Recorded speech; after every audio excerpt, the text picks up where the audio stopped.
Buenas tardes, hermanos, hermanas, amigos y amigas.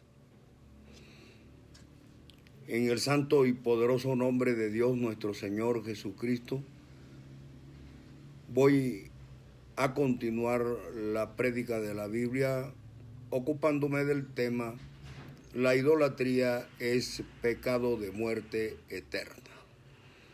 Por la misericordia y la gracia de Dios nuestro Señor Jesucristo. Así empecemos esta prédica con la oración que nos enseñó Dios nuestro Señor Jesucristo, que es el Padre nuestro. Padre nuestro que estás en los cielos, santificado sea tu nombre. Venga a nosotros tu reino, hágase tu voluntad así en los cielos como en la tierra. El pan nuestro de cada día, dánoslo hoy. Perdona nuestras deudas, así como nosotros perdonamos a nuestros deudores. Y no nos metas en tentación, mas líbranos del mal, porque tuyo es el reino, el poder y la gloria por los siglos de los siglos. Amén, amén y amén. De igual manera, hermanos, voy a complementar con la parte de un salmo que dice: no te impacientes a causa de los malignos, ni tengas envidia de los que hacen iniquidad, porque como hierba serán pronto cortados, y como la hierba verde se secarán. Confía en Jehová y haz el bien, y habitarás en la tierra, y te apacentarás de la verdad. Deleítate asimismo en Jehová, y Él te concederá las peticiones de tu corazón. Encomienda a Jehová tu camino, y confía en Él, y Él hará. Amén. También voy a interpretar una alabanza que se llama Cuando Jesús descienda, para que recordemos que Dios viene pronto, Jesucristo viene pronto. Así dice en las Sagradas Escrituras, en el Apocalipsis, hermano. He aquí vengo pronto, dice Dios. Cuando Jesús descienda. Cuando Jesús descienda al mundo otra vez, vendrá a juzgar al hombre de toda su maldad. Cuando en el firmamento se vea el resplandor, la tierra temblará, los árboles caerán y el sol no alumbrará. Su iglesia estará en las nubes diciendo: bienvenido Rey Jesús. Amén. Los que le rechazaron tendrán que lamentar al ver al Rey de Gloria que viene con poder, su pueblo redimido. Allí se gozará, porque se irá a morar con Cristo mi Jesús por la eternidad. Su iglesia estará en las nubes diciendo: bienvenido Rey Jesús.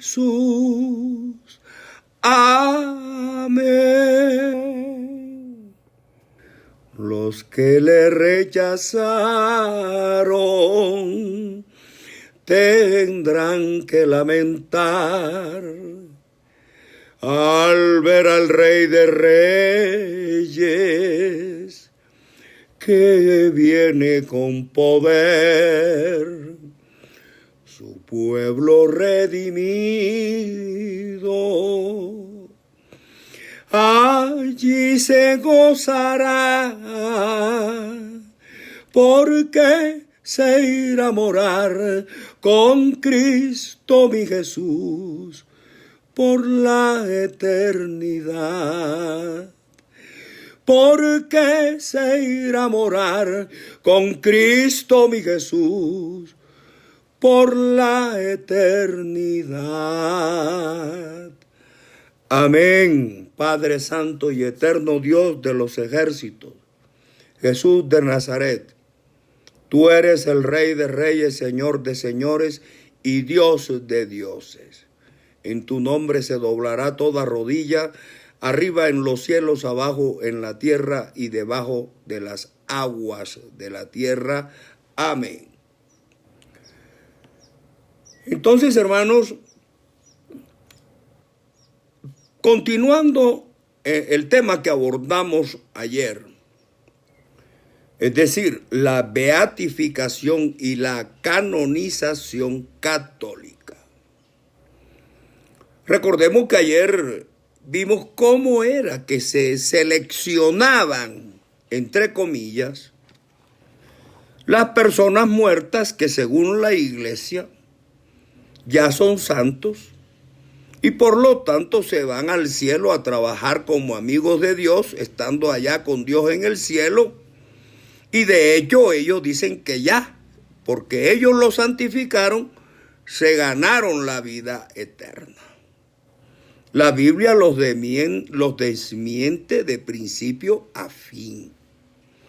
Pero ellos siempre han abusado de la ignorancia de la humanidad respecto de las Sagradas Escrituras y se han atribuido unos poderes y unas facultades que ellos mismos se han dado, porque Dios no se las ha dado. De eso estoy totalmente seguro. Entonces, con esa supuesta autoridad que ellos mismos se dieron, reitero, porque es que quienes establecieron que cuando despojaron a los obispos, entre comillas, de esas facultades que tenían de presentarle al Papa quién era santo y quién no en cada comarca, entonces, Dios mío, perdón, Señor, una interrupción, Dios mío, bendito el Señor. Bueno, entonces ellos, los papas, decidieron que esa autoridad debía recaer únicamente en ellos, que los obispos y curas no tenían absolutamente nada que ver en el tema y que de ahí en adelante serían ellos quienes dirían quién es y quién no es santo o santa. Así lo declaró Urbano II, que fue el Papa número 159, que es otro beato de la Iglesia Católica y quien predicó sobre la primera cruzada.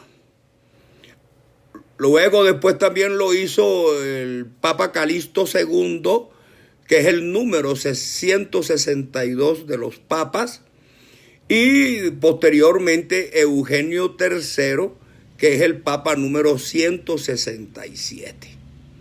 Es decir, ellos mismos se arrogaron la autoridad de decir quién es y quién no es santo. Puro hombres. Ahí no hay nada de Dios. Puro hombre que se creen, además de ser los representantes de Dios, eso se creen, también dicen que son quienes pueden decir quién es santo y quién no es santo en la tierra. Luego, la conclusión es fácil, hermanos. En ninguno de estos procedimientos interviene Dios. Tanto es así que si usted se toma el trabajo, que no es mucho, de buscar siquiera la palabra beatificación y canonización en la Biblia, se dará cuenta que esas palabras no aparecen por ninguna parte. No hacen parte integral de la Biblia. Pero eso nos comprueba a nosotros, quienes deletreamos algunos aspectos bíblicos, que la Iglesia Católica de Roma, a su antojo, le agrega y le suprime a la Biblia lo que se le da la gana, lo que se le ocurre, en franca oposición a los mandamientos de Dios. Pero para, como decíamos ayer, apoyar esas prácticas y ritos paganos de beatificar y canonizar personas difuntas, ellos supuestamente tienen soporte en algunos pasajes bíblicos o en algunas citas bíblicas que fueron las que leí ayer. Y para concluir en ese aspecto, ellos dicen, como nosotros decíamos ayer, bueno, Pablo le pide a los romanos oración por él. Él le pide a los ancianos de la iglesia que oren por él. Entonces ellos dicen, si le pedimos a aquellos que aún están en la tierra, es decir, porque Pablo le pedía a los hombres que estaban vivos, a los hombres de la iglesia, a los ancianos dedicados a predicar el nombre de Jesús. Dice, si le pedimos a aquellos que aún están en la tierra, ¿por qué no a aquellos que ya viven en el cielo? Es decir, los que ellos despacharon para allá. Porque ya viven allá, según ellos, con Dios, en la gloria de Dios, trabajando de Dios, como amigos de Dios. Y es más, ya se ganaron la vida eterna. Eso dicen ellos. Eso dicen ellos. Pero hay una enorme distancia. Hay una enorme diferencia entre lo que dice Pablo y lo que ellos dicen y hacen. Pablo le pedía a los hermanos de la iglesia, que es la primera diferencia, que oraran por él, pero eran seres vivos. Ay, Dios mío. Señor Jesús, bendito eres. Discúlpenme, hay algunas interrupciones, no es sino dificultad del medio de comunicación. Entonces decíamos, hermano, Pablo le pide a los hombres, hermanos en Cristo, que pidan y oren por él. Pero son seres vivos que se pueden comunicar con Dios a través de la oración. Y una oración que haga un hombre justo, así como dijimos ayer, con carácter, con firmeza, con fe. Ellos pueden orar por nosotros. Ustedes pueden orar por mí. En su justicia, ustedes pueden orar por mí. En su fe, igualmente yo puedo orar por ustedes. Bendito el Señor, y todos podemos orar los unos por los otros, porque nosotros somos de carne y hueso, estamos vivos, hechos a imagen y semejanza de Dios. Nosotros no somos estatuas de yeso muertas, hechas por las manos de los hombres. Esa es una gran diferencia de carácter insuperable, hermanos míos. Los muertos, muertos son, y los muertos nada pueden hacer si no lo hicieron en vida. Mucho menos muertos, porque sabemos que el cuerpo se queda aquí y la carne al polvo vas, porque polvo eres. Y esas estatuas ya sabemos que no hablan, ni caminan, ni cosa que se les parezca. Pero es decir, ellos mismos se creen su cuento. Ellos mismos caen en sus propias artimañas del engaño. Es decir, ellos están convencidos de que las personas que ellos beatifican y las personas que ellos canonizan, en verdad se van para el cielo y van a trabajar allá como amigos de Dios y que ya se ganaron la vida eterna. Y entonces le piden como si ellos pudieran hacer algo por ellos y echan a Dios a un lado. ¿Sí? Y eso es totalmente falso. Y en el nombre de Jesucristo, el día del juicio final nos vemos. Y veremos quiénes son los engañadores, los obreros fraudulentos y los estafadores de la fe. Yo sigo sosteniendo, hermano, que esta forma como ellos interpretan la Biblia es porque lo hacen con los ojos de la carne, porque no ven las escrituras ni las interpretan con los ojos del Espíritu.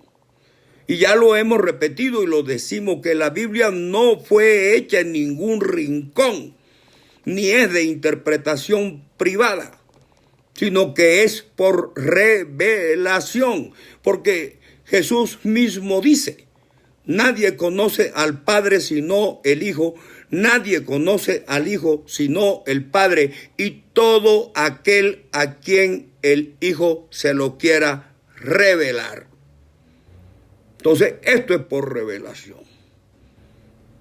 ¿Y quiénes somos nosotros para juzgar si Dios se la revela al hombre que a los ojos de los demás no es un hombre justo, no es un hombre bueno? Elías era un hombre común y corriente como cada uno de nosotros. Pero Elías oró a Dios, no a ningún muñeco. Elías le oró a Dios y pidió que no lloviera 3 años en Israel, y no llovió durante 3 años. ¿Por qué? Porque como decíamos ayer, la oración eficaz del justo puede mucho. Entonces Elías retó a los sacerdotes de Baal. Ya ustedes conocen la historia que la dijimos cuando estuvo en presencia de Acab, el esposo de Jezabel, la que perseguía a los profetas. Y terminó Elías decapitando a los 450 profetas de Baal en el arroyo de Sison. ¿Por qué? Porque estaban enseñándole a Israel a adorar estatuas de hierro como era la de Baal. Elías los degolló, y también a los 400 profetas de Acera. Pero claro, como ellos se basan, la Iglesia Católica se basa en unas citas bíblicas para decir que la adoración de los santos es permitida. Pues yo me tomé el trabajo de leerlas todas. Es que eso es lo que debemos hacer quienes queremos averiguar el sentido verdadero de las cosas. Entonces yo me dediqué a leer todas y cada una de esas citas, y en ninguna de ellas se habla de tal adoración a estatuas de palo, de hierro o de bronce. Entonces, no existe, decíamos, la palabra beatificación ni la canonización en la Biblia. Ellos se apoyan, de todas esas citas que ellos hacen, yo escogí una que me parece la más acertada para de una vez por todas dilucidar el tema. En Romanos 15:30, Pablo dice: pero os ruego, hermanos, por nuestro Señor Jesucristo y por el amor del Espíritu, que me ayudéis orando por mí a Dios. Oigan bien, que me ayudéis orando por mí a Dios. Yo también te puedo decir a ti, hermano mío, hermana mía, amiga mía, amigo mío, ora por mí. Y yo necesito oración. Y todos necesitamos oración. Todos necesitamos que oren por nosotros. Entonces dice Pablo, que me ayudéis orando por mí a Dios, para que sea librado de los rebeldes que están en Judea, de algunos que los perseguían. Acuérdense que Pablo estuvo encarcelado. Y que la ofrenda de mi servicio a los santos en Jerusalén sea acepta, para que con gozo llegue a vosotros por la voluntad de Dios, y que sea recreado juntamente con vosotros, y que el Dios de paz sea con todos vosotros. Amén. Pablo le pide a los hermanos en Cristo Jesús que oren por él a Dios. Y se refiere a los santos en Jerusalén, a aquellos ancianos que estaban en oración, que estaban dedicados al servicio de Dios, pues él los estimaba como santos, pero ya sabemos que el único que sabe quién es y quién no es santo es Dios. Porque Dios es el único que escudriña nuestras mentes y nuestros corazones y sabe si hemos sido o no justos o injustos. Y si hemos alcanzado a limpiarnos un poco, si hemos dejado la injusticia o la impiedad, si ya no practicamos la iniquidad, Dios es quien nos conoce, hermanos, no más nadie. Entonces tú no puedes decir si yo soy santo o no, porque eso solamente lo sabe Dios. Igual el Papa no puede determinar quién es santo, ni quién es beato, ni quién es santa, porque se está atribuyendo poderes y facultades que solo le corresponden a Dios. Entonces, hay una cosa en esta tesis de la beatificación y de la canonización, que es una blasfemia tremenda, hermanos, tremenda. Espiritualmente vista, eso es un pecado enorme que tienen ellos. La católica romana sostiene que en ocasiones se le objeta la invocación de los santos, diciéndoles que eso se opone al hecho de que el único mediador es Cristo Jesús. Sin embargo, ella reconoce sin duda alguna que efectivamente hay un mediador entre Dios y los hombres, que es Jesucristo hombre. Pero aquí viene la blasfemia grande, enorme, porque ella sostiene, para imponer su tesis, dice, pero él, o sea Jesucristo, es nuestro mediador en su calidad de nuestro redentor común. Pero él no es el único intercesor o abogado, ni nuestro único mediador por la vía de la súplica. Oigan bien por dónde va esto. O sea, niegan la Escritura. En la Biblia dice que el único mediador entre Dios y los hombres es Jesucristo hombre. Pero yo me asombro y quedo pasmado cuando leo y entiendo que ellos dicen que no, que Él no es el único mediador ni el único abogado ante Dios por vía de súplica, sino que los santos que ellos canonizan, entre comillas, son también otros mediadores y otros abogados. ¿Por qué? Porque ella, en su condición de Santa Madre, que está en Apocalipsis 17, 5 y 6, léanselo. Ella, en la autoridad apostólica del Papa, dice que tiene poder para saber y decir quiénes son santos o no. Y dice, no señor, Jesucristo no es el único mediador entre Dios y los hombres, como está escrito allá en Tito 2:5. No. Aquí nosotros también hacemos otros mediadores y otros abogados para que se vayan a trabajar con Dios y le damos de una vez la vida eterna. ¿Eso qué es, hermanos? Bendito sea el Señor. ¿Cómo se valen de la ignorancia nuestra? ¿Por qué? ¿Qué mal le hemos hecho para que nos conduzcan por caminos de perdición y de muerte eterna? Para mí son engendros de Satanás. Espiritualmente hablando y a la luz de la Biblia no tienen perdón de Dios. O sea que, no, Señor, Jesucristo no es el único mediador. Aquí nosotros hacemos otros mediadores y otros abogados.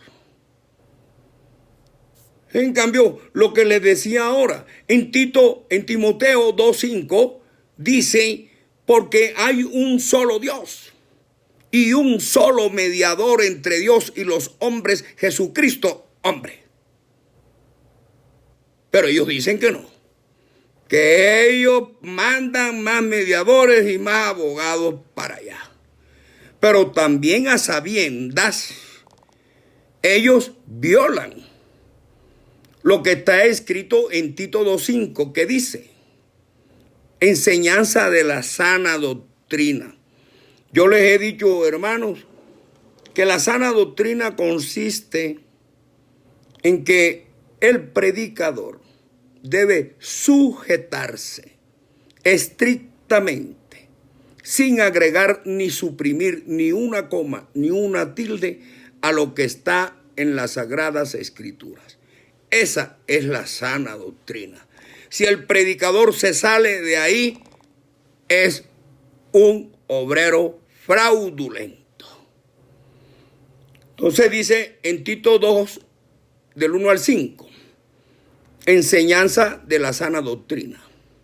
Pero tú habla lo que está de acuerdo con la sana doctrina. Que los ancianos sean sobrios, serios, prudentes, sanos en la fe, en el amor, en la paciencia. Las ancianas asimismo sean reverentes en su porte, no calumniadoras, no esclavas del vino, maestras del bien.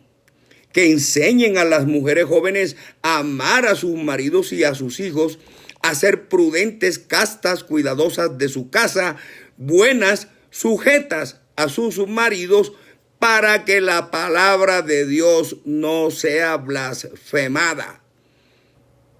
Además, ellos también ignoran a sabiendas, es decir, a propósito, lo que está escrito en Jeremías 17:10.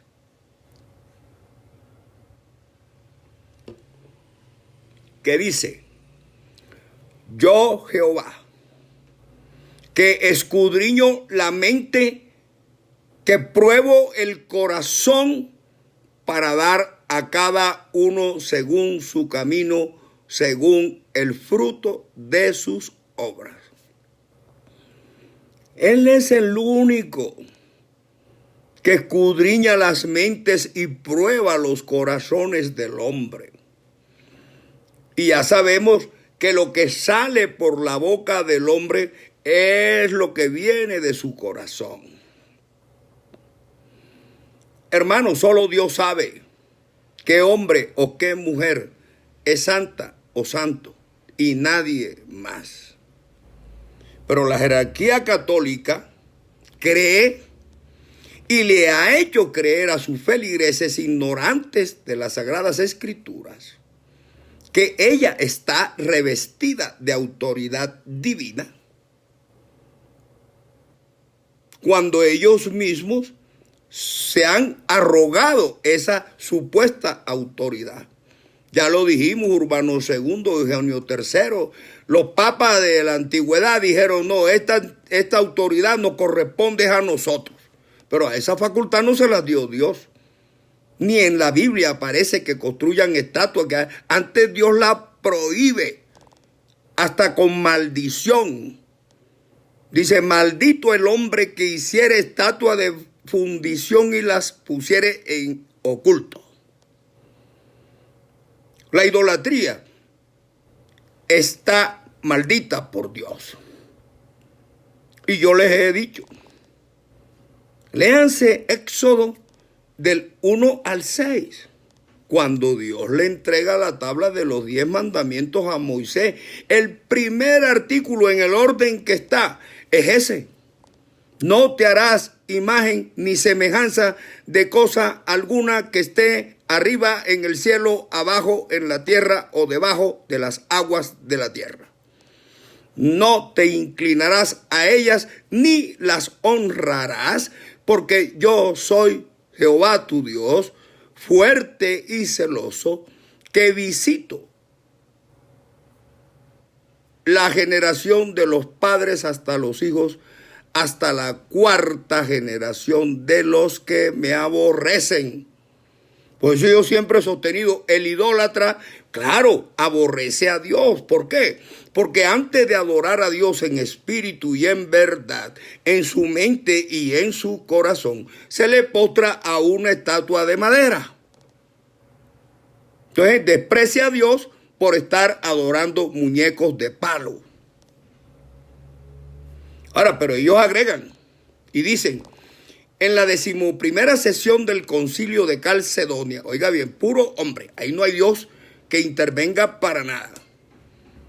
En el año 451, si mal no estoy, encontramos a los padres exclamando, oigan bien, Flaviano vive después de la muerte, que el mártir ruegue por nosotros. Sí, pidiéndole a un muerto que ruegue por ellos y no a Dios que los perdone y los bendiga. Pero dicen, si aceptamos, eso sí, si aceptamos, porque eso depende si tú lo aceptas o no.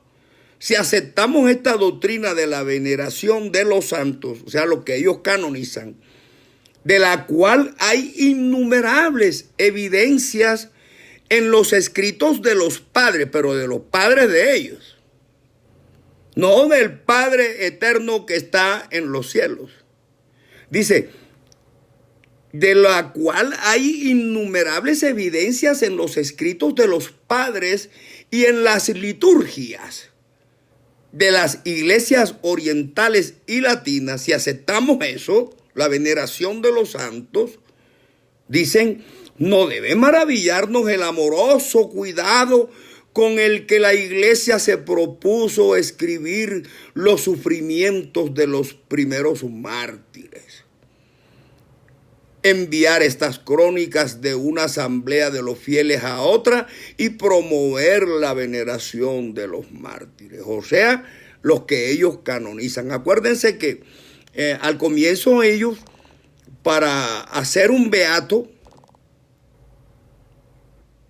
se necesitaba que alguien dijera, y supuestamente ellos averiguaban y constataban y no sé qué, y bueno, historias van, historias vienen, de que ese muerto había hecho un milagro. Y si ellos lo aceptaban y el obispo le daba la aprobación, inmediatamente ya ese era beato. Pero claro, tenían que hacer un juego de requisitos para hacerle creer a la gente que así es y que entonces sí, ya puede ser santo. Pero ¿cuándo puede ser santo?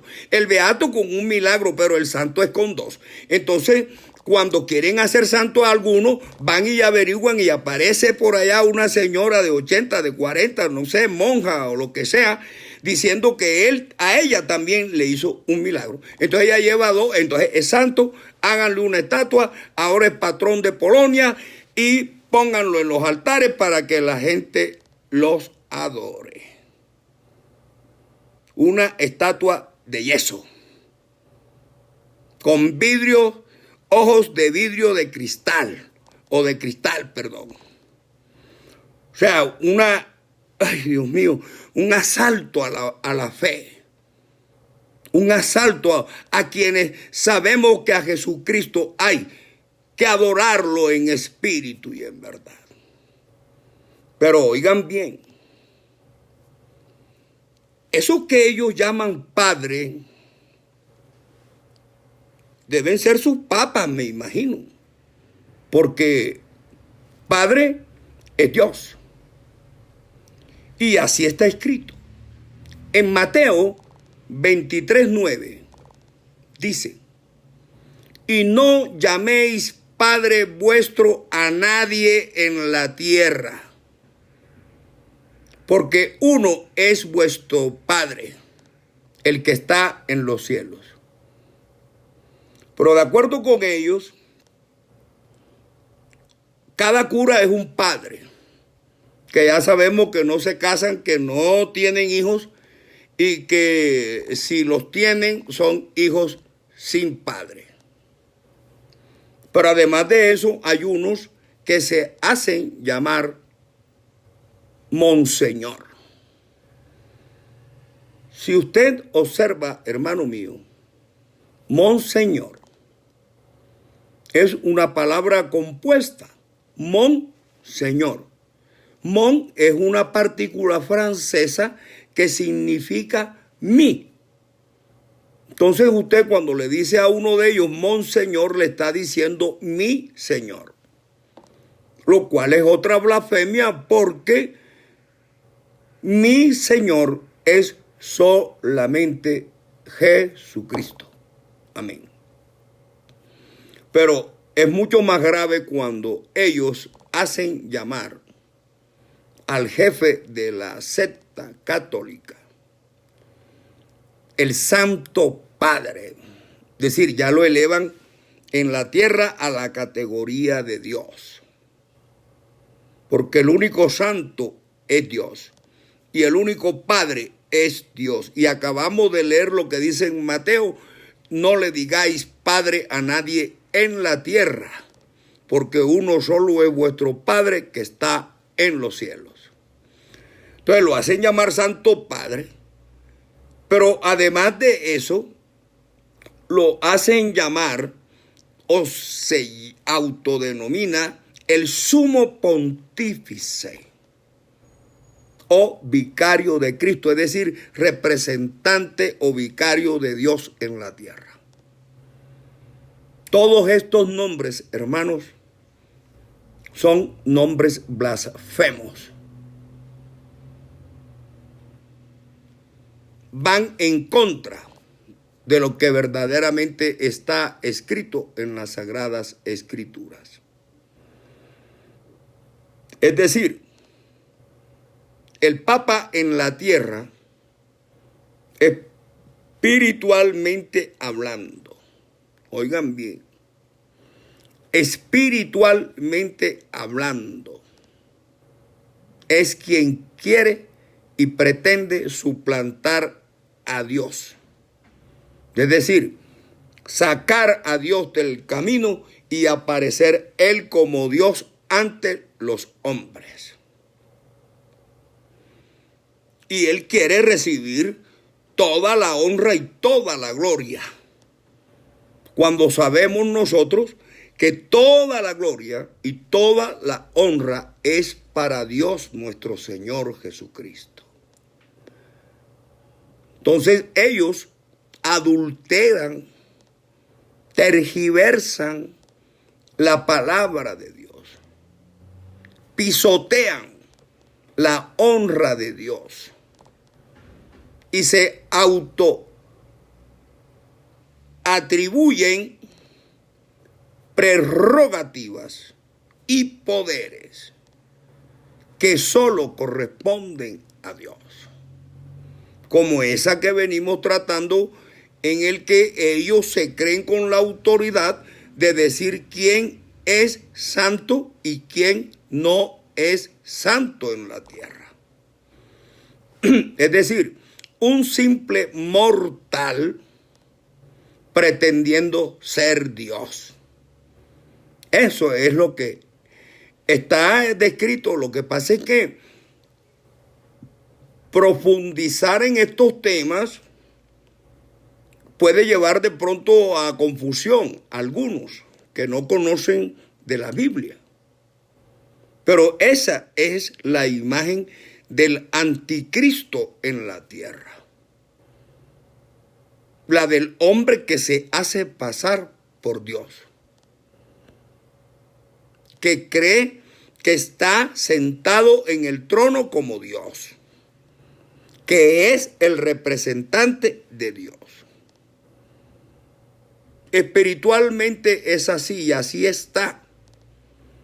En la primera de Juan, capítulo 4, que ya hemos dicho, donde se habla del Espíritu de Dios y del espíritu de error. Cuando ustedes quieran, pueden buscar en Google o en la historia universal algo que se llamó entre ellos mismos, entre los papas de esa época, los curas y obispos, algo que ellos llamaron el sínodo de ladrones, para que conozcan ustedes la historia turbulenta entre Flaviano, ese que ellos dicen que el mártir ruegue por nosotros, y entre Flaviano y Eutiquio. Entonces se darán cuenta cómo es el problema. A este Flaviano, si mal no recuerdo, la historia sostiene que le dieron una paliza tremenda en el sínodo de ladrones y lo arrastraron 3 calles y al tercer día murió de la golpiza que había recibido. La historia hay que estudiarla, analizarla, porque la historia está escrita en la Biblia. La pasada, la presente y la futura, porque en la Biblia dice cómo se inició todo, cómo seguiría todo y cómo terminará todo. Entonces la historia también nos sirve de apoyo para soportar lo que está dicho en la Biblia, no para que le sirva de fundamento, sino para comprobar que lo que dice la Biblia se cumple y que está relatado a través de la historia. Entonces, todos estos hechos están relatados en la historia y es de fácil comprobación. Hermanos míos, hay que abrir los ojos. Hay que estar pendientes. Nos están desviando del verdadero camino que es Jesucristo. No podemos dejarnos seguir engañando o dejar que se nos siga engañando. Una estatua de yeso, eso es una estatua. Ella no es un Dios, ni es un santo, ni puede hacer nada por ti, no habla, no camina, no oye, no palpa, no anda, no ve, no nada. Entonces, hacerte creer que ella representa a una persona que fue santa en la tierra y que si tú le oras a ella, ella va y habla con Dios, ¿cómo? Solamente hay que ponerle un poquito de entendimiento a la escritura para darse cuenta que estamos cayendo en la mentira, que estamos cayendo en el error y que estamos provocando a celos a Dios y estamos provocando el furor de Dios. No quieren creer, pero yo pienso que la pandemia que estamos padeciendo es castigo por la idolatría del mundo. No es solamente por los otros pecados, pero el grave pecado contra Dios es adorar estatuas que no sirven para nada. Así lo dice Isaías 44, del 9 al 20. En la próxima prédica, si Dios nuestro Señor Jesucristo quiere, vamos a continuar analizando este tema de la beatificación y de la canonización, para que ustedes vean que luego de impuesta esta costumbre pagana, a los católicos del mundo. ¿Qué es lo que se desencadena detrás de eso? ¿Qué es lo que viene ocurriendo desde hace siglos, desde que ellos empezaron a beatificar y a canonizar difuntos? Ustedes van a darse cuenta de que ese no es un camino de Dios. Recuerden lo que siempre le hemos dicho, que está escrito en Corintios 10, del 19 al 22. Lo que los gentiles sacrifican, al demonio lo sacrifican y no a Dios. Léanse. Primera de Corintios 10, 19 al 22.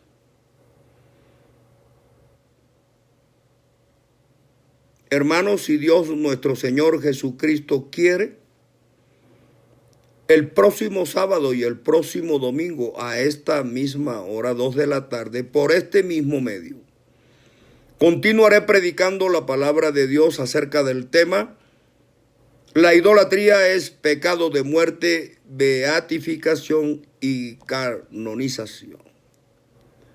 El subtítulo que sigue lo anunciaré el próximo sábado, porque no quiero caerle por sorpresa, pero sí es bueno que se produzca un impacto espiritual en cada uno de vosotros cuando sepáis qué o cuál es el resultado de esas beatificaciones y canonizaciones de la Iglesia Católica. Que Dios nuestro Señor Jesucristo nos bendiga a todos. Amén.